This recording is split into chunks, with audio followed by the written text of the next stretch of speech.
in this book, The Alchemist by Paulo Coelho, it's about a guy or a kid, I think, who just follows instinct after instinct and allows that to guide him. And he goes from Egypt to some other place, and every place he goes, he ends up finding, a position for himself. Yeah. He turns out okay, and he has a very enthralling journey. Yeah. And it sounds like for you, deep instincts within you told you to leave and make a very unconventional decision. Yeah.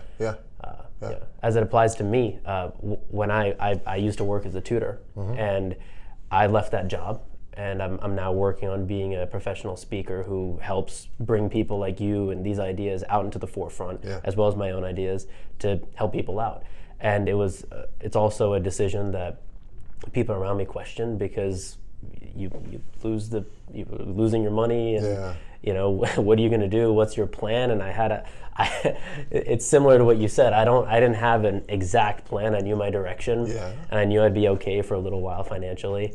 And I've just been going with it, and going, ramping up. The more I've done it, my mindset has become better. I've got filming equipment, I've got lights, I've got people to film with, I've got ideas to talk about, none of which were easy for me to do. My mind wouldn't think about that when my time and mind space was occupied by the previous job. Absolutely. Which was a really good job, but it wasn't, I knew it inside that it wasn't for me. It began to eat me up a little bit. Yeah. Even though you were really good at what you did. Oh yeah. Yeah. So how many people do you believe are out there right now who are really good at what they do, but it's not bringing them happiness? I know one guy who is making, he's close to 6 figures, if not over, and he's miserable. But the lifestyle that he's built around his income he believes is too high for him to take a leap and do something else. So he's finding that, and I have to say this well, he believes that he's stuck. Right, it's a common thing when you're, because if he were making half, he'd be spending half, right? So he could still spend half and then keep the other half for his own buffer. So it's And his long days are keeping his mind so occupied that he doesn't take the time. Can't say he doesn't have the time, but he doesn't take the time to pause to figure out, like, what do I really, really want to do? Yeah. So for me personally, I've started to, when I left tutoring and I started doing this stuff, it took me a while to get going. I got equipment, as I said, and instincts have been coming to me, like when I've been asleep, when I've been driving, when I've been talking on the phone, no matter what I'm doing, every so often just ideas come into my head. Like Paul McCartney said of the Beatles, he said, the song Yesterday just came to me one day. I don't sit around thinking of these things. Right. And so for me, I kind of fell forward into this new path. And there's this concept called burning the boats, in which, like if people in the old days went to a new territory, they burnt their boat so they couldn't leave. They had to make sure that they got their job done. And because there's no other option.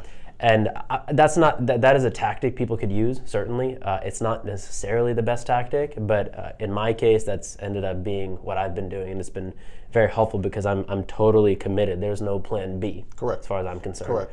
So for me, when I decided to turn in my resignation, and I'll tell you this, it happened in dramatic form, I must say.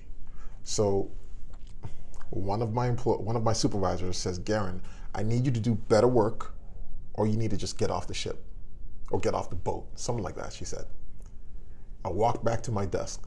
I called my wife, and she must have heard the way that I was breathing or something, and she just said, do it. I said nothing, hung up the phone, typed it up, walked over to the lady, and I said, I think I'm gonna get off the boat. And she, Gerren, no. I was just, I was just, not that I was kidding, but I wanted you to just do better, Gerren. I was like, no. I think I'm gonna get off the boat. And that is how I left it. Now, once I quit, my back's against the wall. What am I gonna do? I either have to do what I said that I was gonna do, or I need to suck up my pride and just go back and do my job. But I put myself in a position where I had no other choice but to, in my mind, do what I said I was going to do. Right.